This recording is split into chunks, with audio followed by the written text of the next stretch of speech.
Retard, suppression de trains, horaires réduits, le Jura bernois est-il le parent pauvre de la politique nationale des transports? La situation n'est pas idéale, admet Moussia de Watteville. Pour la politicienne verte, il faudrait améliorer l'offre. Il faudrait clairement augmenter les cadences des transports publics ferroviaires et bus, mais aussi vraiment la qualité du matériel roulant, point de vue CFF, Vallée de Tavannes, Vallon de Saint-Imier. C'est mauvais, disons, la fiabilité actuelle de ces transports est mauvaise. Dans le Jura bernois, la gare de Sonsbeau fait office de nœud ferroviaire. C'est là que se séparent ou que se rejoignent les trains. Une manœuvre qui occasionne régulièrement des retards et qui met en danger les correspondances.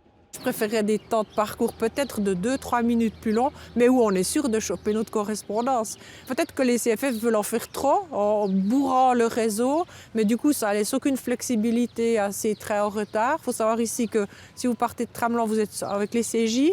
Peut-être que les CFF vous attendent pas à Tavannes, puis peut-être qu'en arrivant à Bienne, les IC vous attendent pas.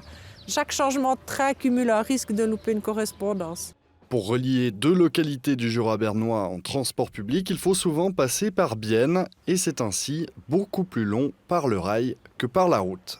Je pense qu'on doit être maintenant novateur dans la région, de développer une sorte de métro interne peut-être qui fait déjà toute la vallée de Tavannes, un train automatisé qui s'arrête sur demande dans des gares peut-être plus petites et pas rénovées à coups de millions avec des critères de folie. Peut-être revoir un petit peu de manière plus concrète et pragmatique l'infrastructure, mais garantir un meilleur fonctionnement et puis des créneaux horaires beaucoup plus souples que ce qu'on a maintenant. Comment peut-on mettre en place de nouvelles lignes de transport? Quelles sont les contraintes pour le Jura bernois? Des thèmes qui seront abordés dans notre épisode de demain avec Jean-Frédéric Piton, le directeur des chemins de fer du Jura. Voilà, magnifique, ça marche.